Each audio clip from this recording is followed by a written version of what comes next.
ريمو وسارة غادي يبدا بيناتهم الحقد والحسد والمشاكل، وهي معكسه ليها حيت ناضت ليها مع الدري اللي كانت حاطه عليه العين، هذه سارة. وحتى من ريم مقلقه حيت صيفطت دوك التصاور العالي اللي كتحماق عليه وباغا تتزوج بهم من هنا لقدام. وهنايا هاد الخواتات هادو ديما مدابزين ومناقرين في وسط الدار، وعايشه واخا كتعيط تفك بيناتهم وتدخل بيناتهم خيط ابيض، ولكن هما بجوجهم خرجوا على بعضياتهم هادشي اللي داروه ديال بصح. وهادشي كامل تحت من جداهم هي اللي كانت كتكالي عليهم هادشي، وهي اللي كتقول لهم سيروا خرجوا، والا كانت شي حاجه راه غنقولها لكم في التليفون. هي اللي وصلت عايشه لهاد المشاكل اللي هما فيها. عاد زيد عليها الفلوس اللي محتاجاهم عايشه، راه غادي تاخذهم، ولكن غتاخذهم من الحساب ديال كريستي، حيت كريستي غادي تكون دات وصيه لعايشه باش انها هي اللي تاخذ الممتلكات ديالها. كما كنعرفوا بانه كريستي ما عندها حتى شي حد مقطوعه من الشجره، وكاع الورثه اللي كان من حقهم انهم يورثوا فيها راه كل واحد وتوفى، وكاين اللي ما كانوش عنده الاولاد. المهم مقطوعه من الشجره وما لقاو حتى شي حد اللي يجي يتصرف في داك الورث ديالها.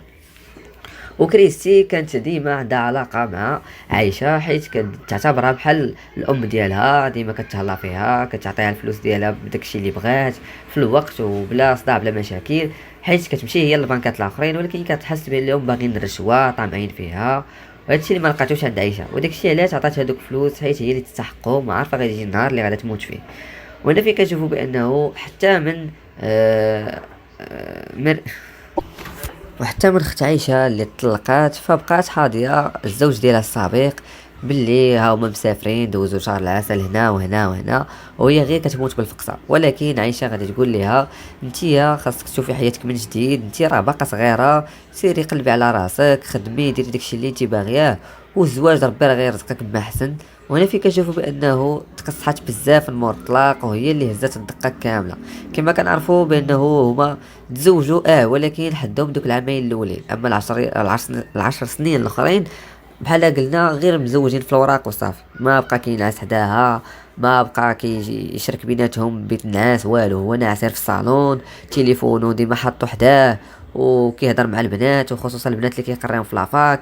هادشي كامل طلب منها مده باش انها تشك فيه، مع العلم انه كان خصها تشك فيه من الاول، ولكن هي اللي خرجت على راسها ملي ما خدماتش وملي ما هزاتش راسها عاد انا تزوجات. هي على قبله غير تزوجت به، خرجت من الخدمه ما كملتش القرايه، على قبله هو حيت هو فرض عليها وقال لها الا بغيتينا نتزوجوا خاصك تقابلي الدار، ولا ربي رزقنا بشي وليدات انت اللي غادي تقابليهم وكذا وكذا وكذا. اماني ملي شافت خواتاتها مدابزين وناقشين على قبل الدراري وعلى قبل هادشي ديال التصاحب والروينه، هي بغات المعقول. وداك الشيء علاش ملي تلاقات مع المهدي قالت لي انا صافي مليت من هاد العلاقه اللي فيها غير الدوران والقهاوي، انا صافي بغيت نستقر براسي، وإلا كنتي تا ولد الناس باغي الحلال جيعي للدار وما يكون غير الخير. وهنايا فين غنشوف بلي المهدي غيتقرص بزاف وغيبقى يلقى ليها بزاف ديال الاعذار بانه هو ما خدامش خصو تيهز راسو. هنا هي غادي تقلب عليه وما غاداش تسوق ليه، ولكن هو غادي يأذيها بزاف، غادي يقول ليها باللي انا وياك وبدينا وحلمنا وخصنا نكملوا داكشي اللي بغينا وانا صافي انا غادي نخدم ونقلب على خدمه صافي. وهنا فين عاوتاني رجعت ليه، حيت كنعرفوا بان اماني كتبغيه بزاف وهو قاتلها غير بحلاوه اللسان والهضره الخاويه بلا فايده. نهاية صافي قررات وعينيها كحالو من ناحية العربي، حيت خرج عليها ديال بصح وخلاها ترجع اللور وضيعت مستقبلها، وهو اللي خرج عليها ديال بصح.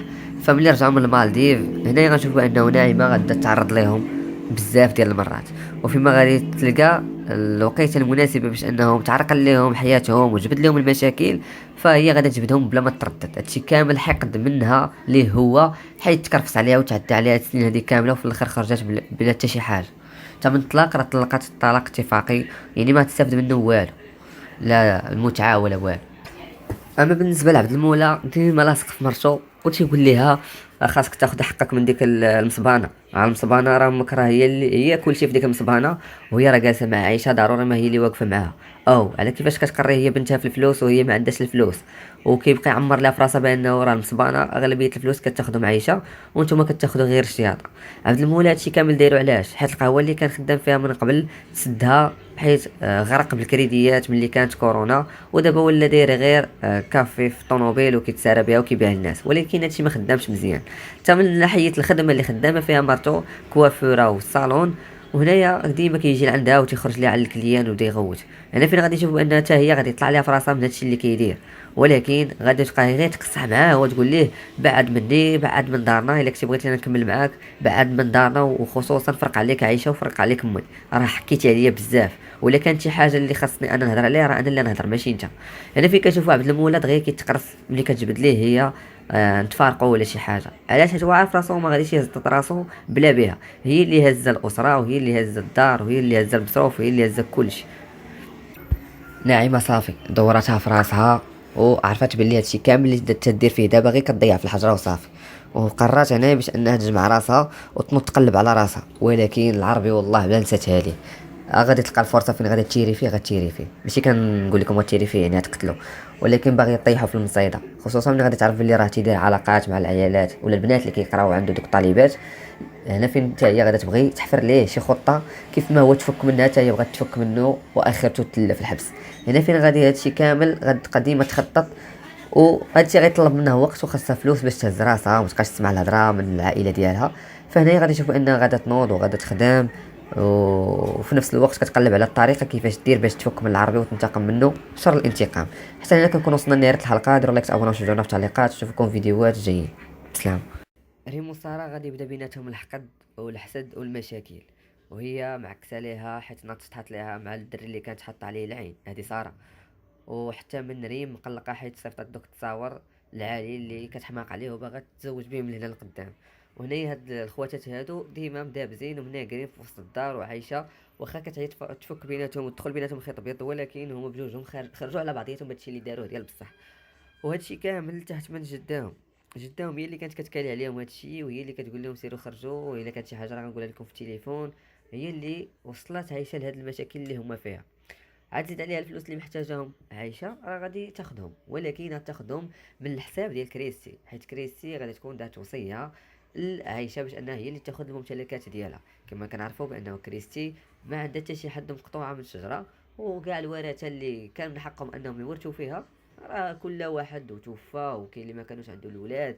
المهم مقطوعه من الشجره وما لقاو حتى شي حد اللي يجي يتصرف في داك الورث ديالها. وكريستي كانت ديما عندها علاقة مع عايشة حيت كتعتبرها بحال الأم ديالها، ديما كتهلا فيها، كتعطيها الفلوس ديالها بداكشي اللي بغات في الوقت وبلا صداع بلا مشاكل، حيت كتمشي هي للبنكات الآخرين ولكن كتحس بأنهم باغيين الرشوة طامعين فيها. وهادشي اللي ما لقاتوش عند عايشة، وداكشي علاش عطات هادوك الفلوس حيت هي اللي تستحقهم وعارفة غادي يجي النهار اللي غادا تموت فيه.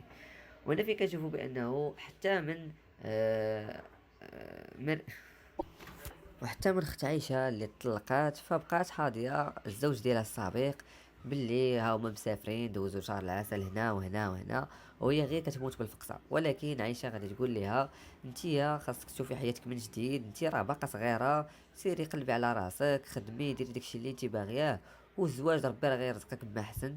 وهنا فين كنشوفو بانه تقصحات بزاف من مور الطلاق، وهي اللي هزات الدقة كاملة.